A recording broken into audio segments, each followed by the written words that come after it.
Information shared on the following program is for general information purposes only. It does not constitute legal, tax, investment, or other advice, nor is it intended to recommend any particular investments, products, or financial instruments. Always seek advice from your financial advisor, attorney, or accountant with regard to investment, legal, or tax questions. Think Halloween is a scary time? Just wait till you see what awaits you around the corner when someone dies.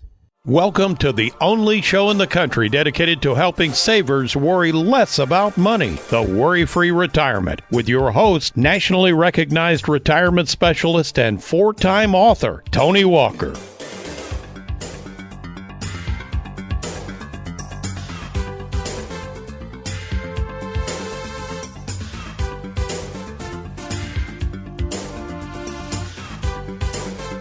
It's been said that the only two things certain in life are death and taxes.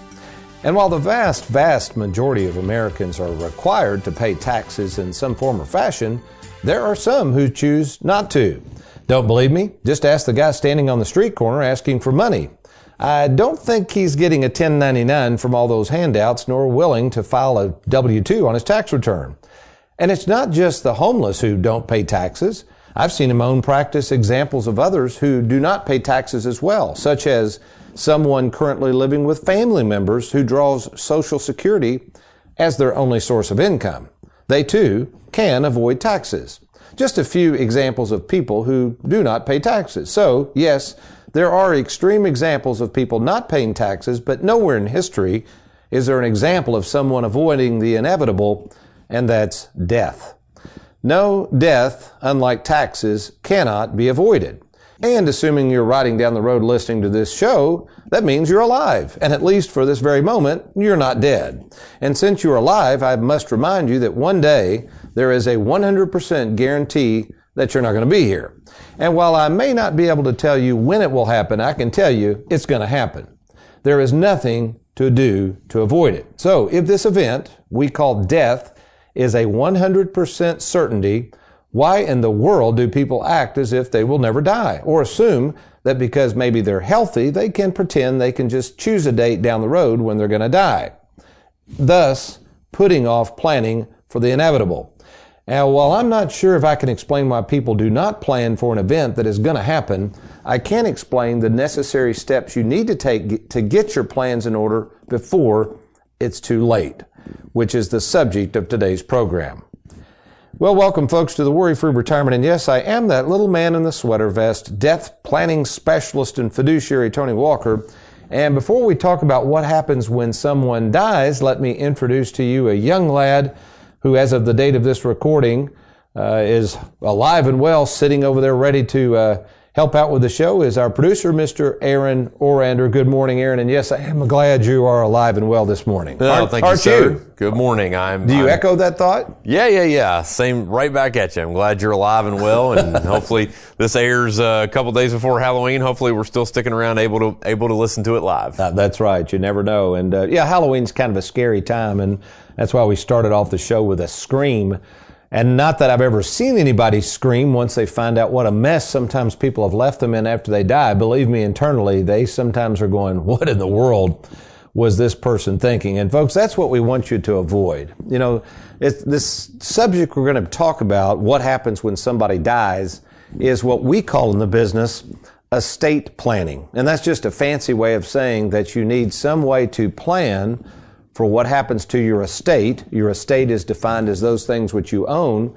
And more importantly, how easy it's going to be, how simple it's going to be for your loved ones to settle your estate. How many hassles are they going to have to go through? How many hoops are they going to have to jump through? And Aaron, what I've learned in doing this for over 37 years, and of course, we have a large practice of people who are retired, which means, unfortunately, we have to deal with what we call a lot of death claims, is that many people are ill prepared for death. Wonder why that is. Wonder why, in fact, we'll talk about this in a minute. The studies show how few people really take pains to get things planned out before they die. Why do you think that is? They just don't want to think about it. You think it's just the whole topic? People don't want to think about it. There's a lot of ways that we could leave this earth, and some aren't as pleasant as others. And I think it's just something that people want to just mentally stick their head in the sand and hope it passes them. And everybody hopes they, fall asleep and don't wake up. That's just what it seems to be. Yeah, it's kind of interesting. I think you're right. I think it's this topic. Number one, money's tough enough to talk about. In the office the other day, I had two daughters of a mother, and it was interesting. That's what they were talking about. The mother is aging. They were talking about what happens to everything and the mother was very frank. It was a great meeting, but I noticed the son was not there, and the father, her husband, was not there. And they basically, it was interesting, both males basically said, you all just take care of it. So they were very at peace about trusting them, and it was a very productive conversation. And I think the reason it was so productive is what you're saying, Aaron. This young lady who was in her 80s and her daughters were not afraid to talk about dying. It was a very frank conversation. Here's what I want to happen. Here's this, here's that. We'll be talking about a tool we give our clients called the Last Day Planner. I reminded them, to put things in writing, make sure you have everything orderly. But I think the first step was to acknowledge, number one, you are going to die. Number two, for the most part, you can't plan out your death, so why not plan out your family's money that they're going to receive when you die? In fact, Aaron, I was looking over, let's see, I've got several surveys here. It depends on what survey you look at, but take a guess, if you would. I'm talking about people who are my age, I'm in my 60s or older. The percentage of people you think do not have a will, what percentage would you think that would be? Would you think it'd be low or high? I mean, just initially. Your age, initially I think it would be low. Okay. I think people your age probably have started to think about it more and more. You want a number? I'd say 40%. 40%. That's pretty good. Anywhere from 40 to 60% of people do not have any type of will. Or, here's the statistics I'd say they're not covering in these surveys.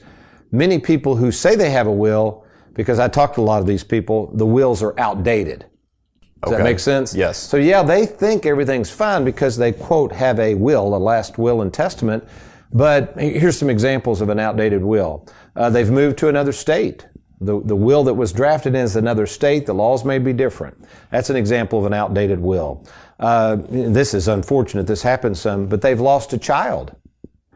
So what happens is if this adult couple, let's say, has lost a child, well, they probably haven't updated all the beneficiaries or who gets what. So it's like, okay, well, the share that you had going to the now deceased child, you haven't addressed that. It's still going to a deceased child. See the problems? Yeah. What about divorce? Would divorce affect it? Real good. Okay. Yes.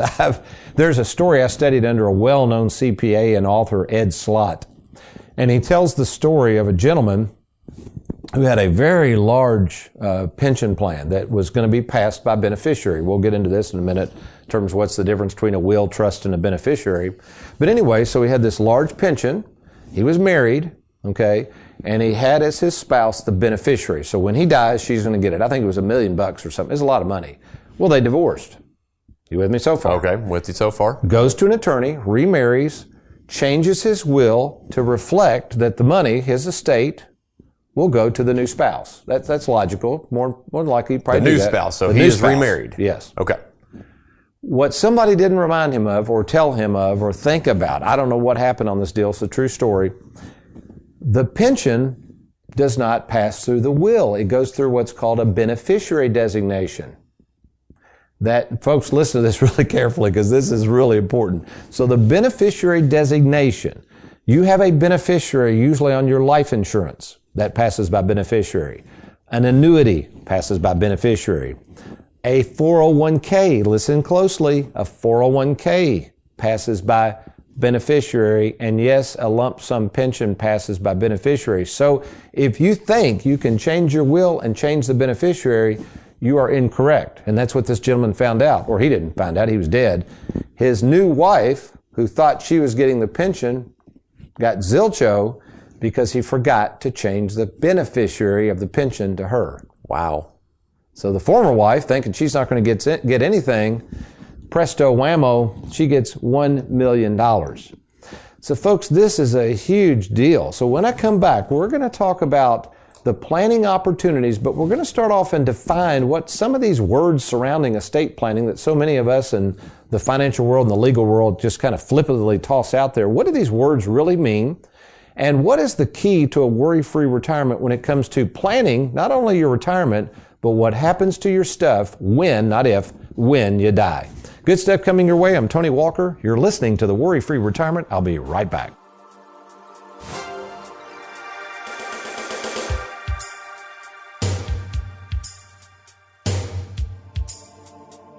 Have you recently retired, been laid off, or offered a pension buyout? Has the company you work for moved, been acquired, or closed its doors forever? And finally, do you have a 401k with a previous employer you'd like to move to safer territory? Then take advantage of this opportunity to move your 401k or lump sum pension to Tony Walker Financial. Let's meet in person to discuss your retirement options. Log on now to TonyWalkerFinancial.com to schedule your free, no obligation appointment. Let us help you today.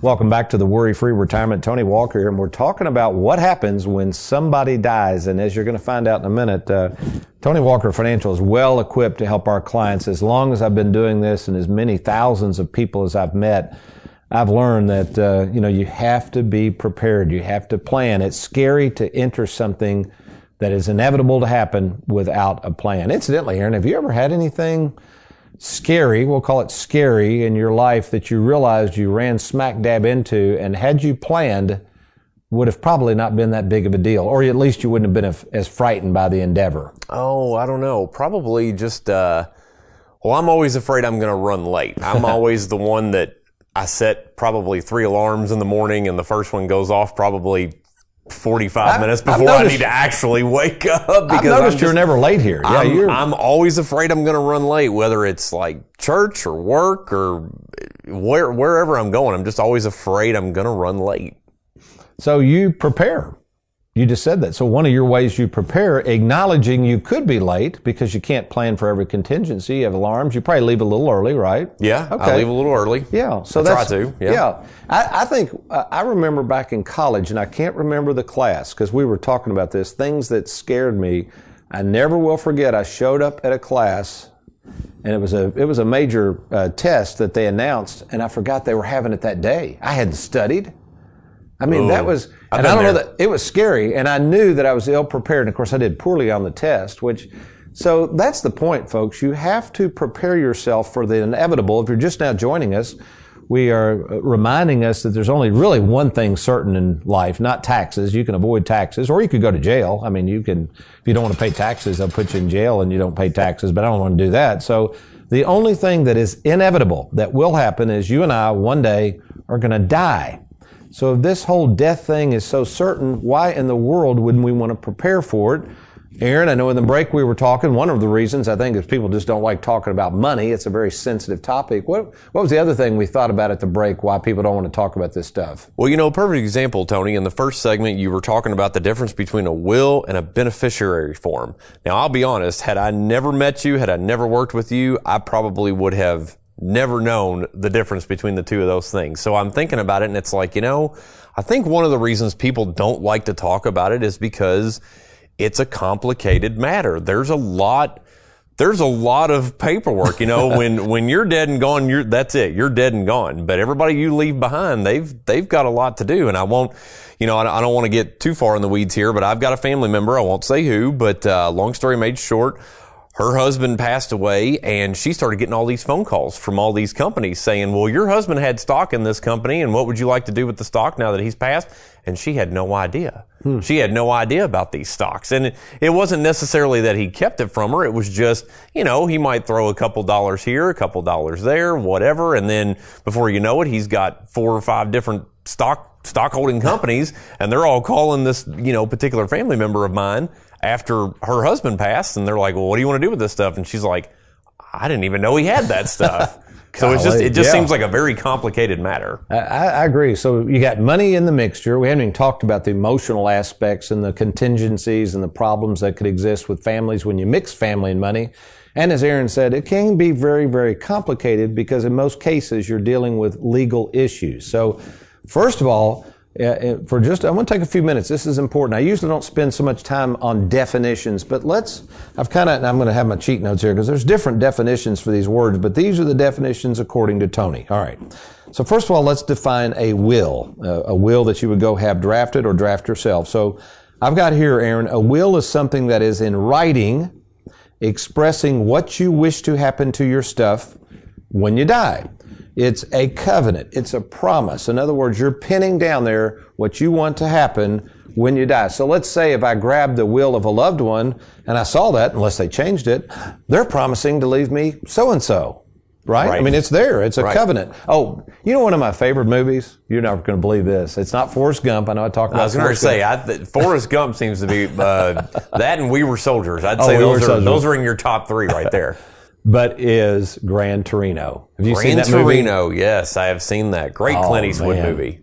So Walt Kowitsky or something like that. So Clint Eastwood plays this guy, Walt Kowitsky. He's kind of a gruff old man, and he's lost his wife. He's got cancer. He's not telling anybody about it. His family is kind of wanting him to move on. They're not showing him a lot of love. He's got this Vietnamese family next door that he really doesn't care for. Well, he ends up befriending this little young man, teenager named Tao. And he gets to know Tao, and Tao's just this gracious young man. And so eventually Walt dies. Okay, right? Remember that scene? Right. So they read the will of Walt at the funeral. Well, all along, Walt, his prized possession is this 72 Gran Torino that he actually helped build on the floor of the plant there in Michigan. So it's got all the family members sitting around, and everybody thinks the granddaughter's going to get it. She's kind of a little snobby thing. Right. And she's all waiting, and there's Tao sitting over in the corner. He has no idea if he's going to get it. Well, guess who gets the Gran Torino? Tao. Right. Tao. So that was in writing. Yeah, I guess it could be contested, but no, Tao got it. He promised it through the will. So that is a will. It's something in writing. Now, by the way, in the state of Kentucky, I wouldn't do this, but apparently attorneys have told me by law that the law of Kentucky recognizes a handwritten will. So if you're on your deathbed and you're coherent, you could handwrite, I'll leave everything to so-and-so. So I just need to get you to write me in your, okay. All right. Thanks for the heads up. And Derek's sitting here. Derek, if he offers me any strange drink, remind me not to drink it. And then gives me a pen at the same time. Hey, Derek's the one who gave you the coffee that, almost killed me. Yeah. Yeah, wait a minute. Wait a minute now. What's going on here? And you were the one that said I should hire Derek. This is getting more and more fishy. Yeah, we got a plan. Derek's going to get written in the will, and then we're going to split it, right? Okay, so that's a will. What's a testament? Now, a testament, so it's the last will and testament. Testament literally means proof of something. So this document or testament is a proof or a conviction that I want this going to a certain person. Generally, wills have to be notarized because it's a testament, and the notary, which we're notaries here at the office, but it's saying, no, I saw that person sign that. I can attest to the fact that Tony Walker does not want to leave Derek or Aaron anything. Did you hear that part? Do not? Okay. Anyway. We'll cut that out of the show, but sure, go ahead. The next word is probate. Okay, now this is a biggie. This is the one everybody, probate. I want to avoid probate. Well, let's read what probate is because it's very, very misunderstood. Basically, probate is a court-supervised procedure gathering all the documents and assets upon the death of someone and basically lays out the ultimate distribution to the heirs. So it's, it can be a little bit of a hassle, delayed. It's not something you really want to go through, but let's say if I die without a will, it would go through probate because I die intestate. So the courts, and there's even statutes that lay out who gets what. But again, I don't think you should want to go through probate. There's ways to avoid it. We'll talk about that in a minute, but it's not a huge, terrible deal all the time. Okay. Which leads to our next point, a trust. What is a trust? A lot of people rush out and get trust, but a trust is a legal document that allows someone to watch over and serve as the trustee of assets or property. So let me give you an idea of what a trust is, Aaron. Okay. Years ago, we've got 3 children that are now grown, but years ago they used to be at home when they were younger, and at that time we had 4 dogs. Okay. So when me and Susan wanted to go somewhere, we would have to have a house sitter. We really didn't have a family member that would come in and watch them, so we'd have a house sitter. We had a young lady that was great. The first time she came over, Susan's all nervous. By the way, not about how the kids are going to be taken care of. What do you think Susan's worried about? Worried about how well the dogs are going to be taken care of. And I never will forget. So her name was Maggie. Maggie comes over and Susan says, "Okay, Maggie. Of course, we got Philip, Lacey, and Anthony. Blah blah blah. They need to be here." It took about 2 minutes to describe. Yeah, they're fine. They're fine. Okay. Then all of a sudden, I noticed she had all these sheets of paper. It looks like the Dead Sea Scrolls rolling out. Now for the dogs, Darla and Hershey and Holly and Gator, here's what they all need. Well, they all needed different things. And like Maggie's rolling her eyes and trying to take notes. The point was, Susan is what's called the grantor. She was the owner granting the privilege to Maggie to be the trustee. Does that make sense? Okay. She's trusting Maggie, but have hand paper here I'm shaking. She had instructions as to what to do. So a trust is a legal document written down telling someone what they're supposed to do with this property. Now let's go to the next thing. These are really popular. And again, folks, this, like any show, when you're listening to anybody, even yours truly, I don't care if it's a financial entertainer, a know-it-all on the radio or TV. Remember, there is no one size fits all. So what I'm about to tell you, it doesn't mean it's good or bad. I'm just telling you that there's some potential problems with something that people rush out and get. They want to avoid probate, Aaron, right? Okay, they think probate's awful. So they purchase something called a living trust, all right? Living trusts have a utility. They can be very helpful, but they could also be a problem. Why? Because you're now introducing a brand new legal document. Think about this, folks, that you may or may not necessarily need to have. Let me say this. First of all, living trusts do not, in 99% of the cases, save anything on taxes. Nil.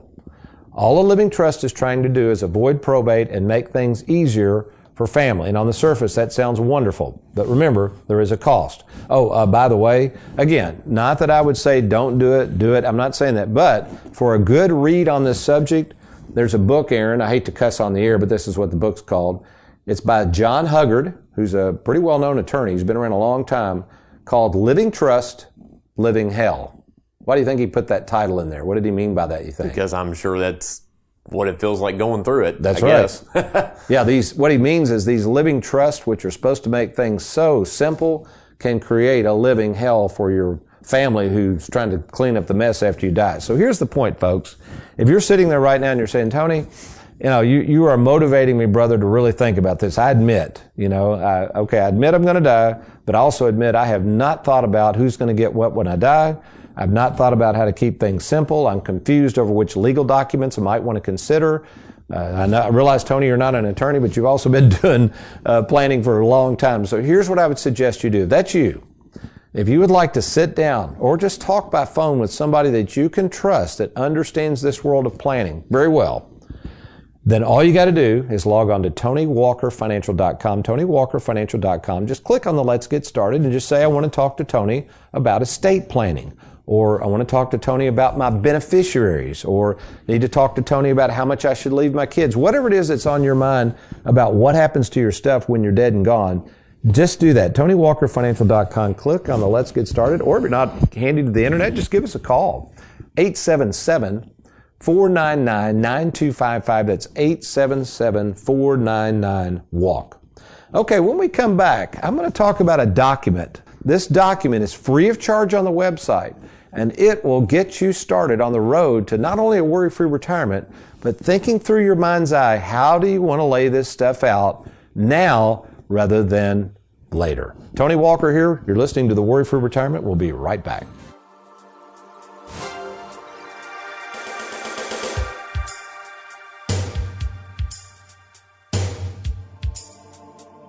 Who can you trust? It's one of the most important decisions you'll have to make. Question is, are you ready? Well, we're here to help at Tony Walker Financial. We care more about you than we do your money, and we have over 2,000 happy clients and an A+ rating with the Better Business Bureau to prove it. Rolling over a 401k, confused about Social Security, maybe you're afraid of running out of money. Learn how to use and enjoy and protect your hard-earned money. Log on now to TonyWalkerFinancial.com and let's get started.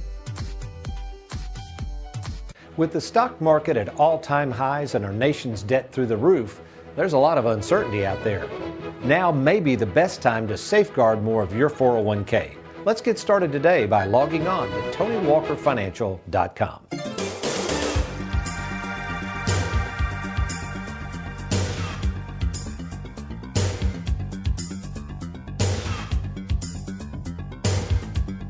Welcome back to the Worry-Free Retirement. Before we get started, Aaron, if you would, I know I've had people say before, how can I listen to previous episodes of the Worry-Free Retirement? Tell them how they can make that happen. Sure, no problem. Folks, all you got to do is go to soundcloud.com, soundcloud.com. And right there at the very top, there's a search bar. Just type in the Worry-Free Retirement. Click search, and you're going to see our awesome bobblehead. Just click on that, and you're going to find all past episodes. Thank you, Aaron. Folks, in doing this for over 37 years, meeting with over 15,000 people, including Aaron and Derek, I've got, 15, 16 employees. I lose track. Nevertheless, one of the things I've learned over the years is planning is essential. You have to have a plan, and you have to have evidence and experience that the people you're going to trust your money to understand the planning process, not just while you're alive, not just through retirement, but what happens after you die. So to help us with that, in our Bowling Green offices via Zoom today, I'm going to turn it over to a person that helps us assist our clients and those who pass away so that their loved ones can have the least amount of hassle in getting their money to them. And we're going to talk right now to Mandy Houchins. Good morning, Mandy. Good morning, Tony. Well, thank you for joining us. So first question, currently how many surviving clients are we assisting in what we refer to as the death claim process at Tony Walker Financial? I currently have about 7 at this current time. And from the time we are notified of a death, Mandy, how long does it normally take for the heirs or the beneficiaries to receive the proceeds from the deceased client's accounts that we manage? Depending on the type of account, Tony, it can vary, but normally from the time that they have their appointment in our office and we complete the paperwork, it's usually 1 to 2 weeks. And you've been doing this quite some time, so I know you're learning a lot of things that go on within this process, but are there any problems or trends you see with clients who come to us for assistance during these difficult times? I think the most problemsome area that I see is when clients have accounts with different firms or different institutions. It seems to be more overwhelming for their families to know how to process all of that paperwork, which is, I think, the big reason why, Tony, you always suggest having everything under one roof. Well, that's a good place to end it, and great advice, Mandy. And of course, we appreciate all you do for our clients and the hard work and services we offer there. So thank you so much for being a part of the team. Thank you, Tony. You're welcome. All right, so folks, you may be sitting there going, boy, Tony, this is some great stuff. Is there anything you can do to help me think through in my mind about what are the next steps and what's going to really be needed to plan out my estate now rather than, waiting around for the inevitable and leaving a mess on everybody else's hands? There is a tool we created years ago. Aaron, you've seen this, haven't you? Called the Last Day Planner. You know yes. Okay. Folks, this is free of charge. Let me say this. And by the way, if you ever go to the website and download things, now we'll say this, when you download something from TonyWalkerFinancial.com, yes, you're going to get emails from us. You can unsubscribe. We will not call you nor bug you. Okay, so don't worry about that. And we do not release that information to outsiders from Tony Walker Financial like a lot of people do. We keep that confidential. Okay, it's called the Last Day Planner. So how do you get this? You go to TonyWalkerFinancial.com. In that search bar at the top, type in downloads, and you're going to scroll until you see the Last Day Planner. Folks, download that, print that out, sit down soon. Don't put it off. If you're married, sit down with your spouse. Do the best you can and fill that out. See somebody like us. Get with an attorney. Just do it now. Stop putting off the inevitable. Get that Last Day Planner. I assure you, if you start working through that, it'll be liberating because you're like, okay, now I'm getting things in writing. I'm not leaving things to chance. I'm going to get a plan. And then if we can help in any way, we'd be happy to. All you got to do to get our help and assistance, log on to TonyWalkerFinancial.com, click on that Let's Get Started button, or simply give us a call 24/7. We do have a 24-hour answering service. That number, 877-499-9255. That's 877-499-WALK. Well, we hope you've enjoyed today's program. You remember, though, between now and next week, if all else fails, you be worry-free. Make it a good one.